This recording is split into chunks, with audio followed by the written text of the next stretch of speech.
विद्यमान हो रुंजीभूत होता पुराण पिपासु मो गुरुजन मंडली मो माँ भणी मानकर समधर्मी युव भाई मानकर पुओ झील मानकर ए ग्रामर राज्यर राष्ट्रर विश्वर विश्व चिंतामणि मंगल करने संगे संगे ओडिशा सरकार मंगल झांकु बोलांगे कबा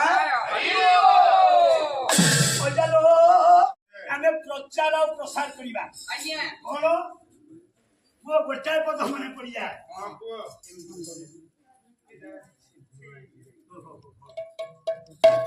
गोटाए पद मने पड़ जाए कौन ना नियति कुंदाए नियति हसाए नियति खेल घर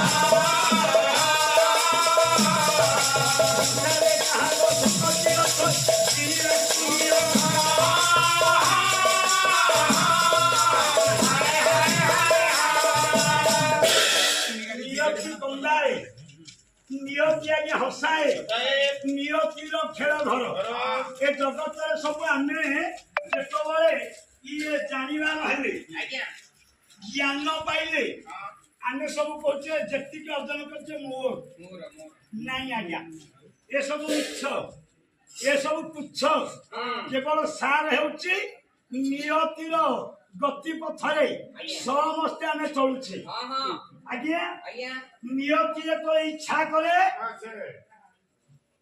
विपर्जय होता है आउ मो शब्द उठी न थाए तेणु बाबूरे सर्वशरीर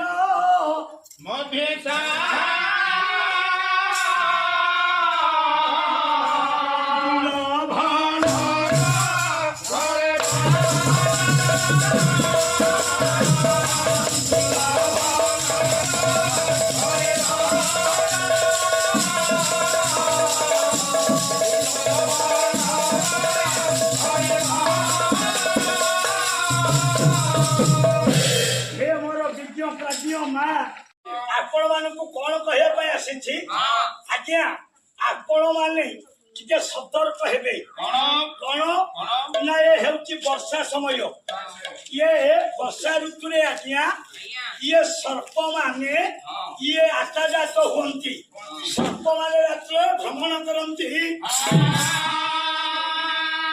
हे मोर सज्जन मंडली आम ओडिशा सरकार तदंत करी जानी पारिले गणना करी बुझी पारिले कौन आज्ञा 2015 ମସିହାରୁ 2024 ମସିହା ପର୍ଯ୍ୟନ୍ତ ଆଜ୍ଞା ଆମ କଟକ ଜିଲ୍ଲାର ଇଏ ବଡମ୍ବା ହେଉଛି ପ୍ରଥମ ସ୍ଥାନ ସର୍ପଦଂଶନରେ।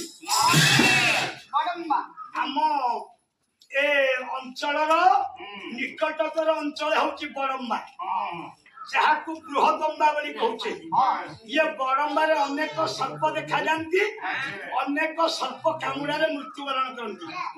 ଆଜ୍ଞା କଟକ ଜିଲ୍ଲା ଭିତରେ ଦ୍ୱିତୀୟ ହେଉଛି କିଏ? ମୋ ମା ମାନେ ମନେ ରଖନ୍ତୁ, ଇଏ କଟକ ଜିଲ୍ଲା ଭିତରେ ଦ୍ୱିତୀୟ ସ୍ଥାନ ଅଧିକାର କରିଛି ଆମ ନରସିଂହପୁର। ଆମ ଜନ୍ମ ସ୍ଥାନ ହେଉଛି ନରସିଂହପୁର ମାଟି। ଏ ମାଟିରେ ଦ୍ୱିତୀୟ ସ୍ଥାନ ଅଧିକାର କରିଛି। ସର୍ପ ଅନେକ ଦେଖାଯାନ୍ତି, ଅନେକ ସର୍ପ କାମୁଡ଼ାରେ ମୃତ୍ୟୁବରଣ କରିଛନ୍ତି। ଏଇଥିପାଇଁ ଓଡ଼ିଶା ସରକାର ପଦକ୍ଷେପ ନେଇଛନ୍ତି। କଣ ପଦକ୍ଷେପ ନେଇଛନ୍ତି ବାବୁରେ?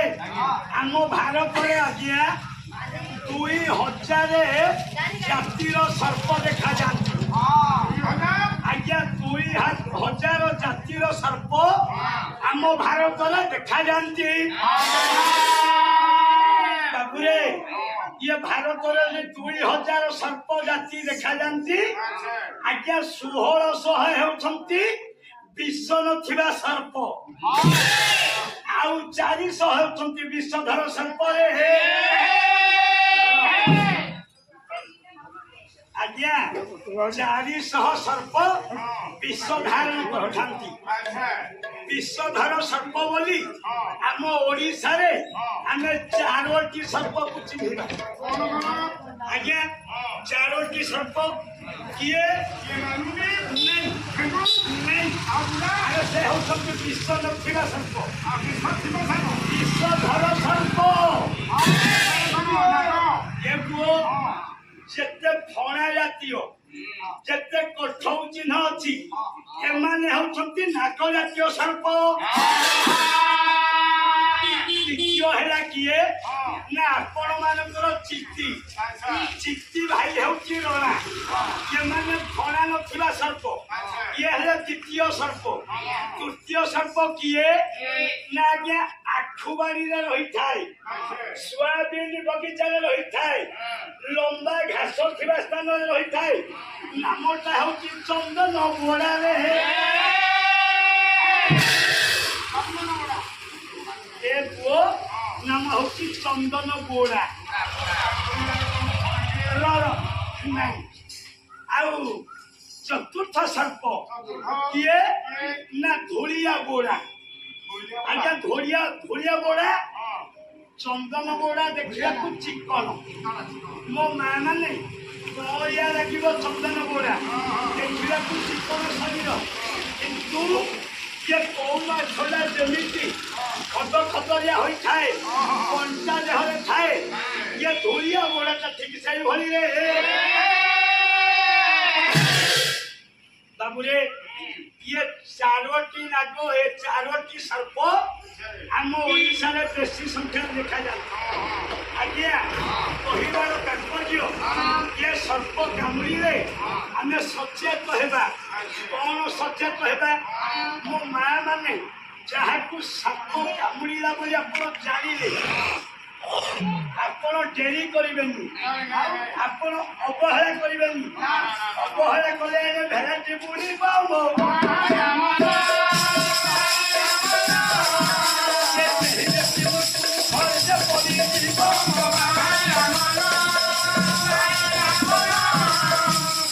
ସଜ୍ଜନ ମଣ୍ଡଳୀ, ଆଜ୍ଞା ସର୍ପ ଯଦି ଦଂଶନ କଲା, ସର୍ପ ଯଦି କାମୁଡ଼ିଲା, ଆପଣ ମାନେ ଡେରି କରିବେନି। ଶୀଘ୍ର କଣ କରିବେ ନା 108 ଆମ୍ବୁଲାନ୍ସକୁ ଡାକି ମେଡିକାଲ ନେବା ପାଇଁ ଇଚ୍ଛା କରିବେ।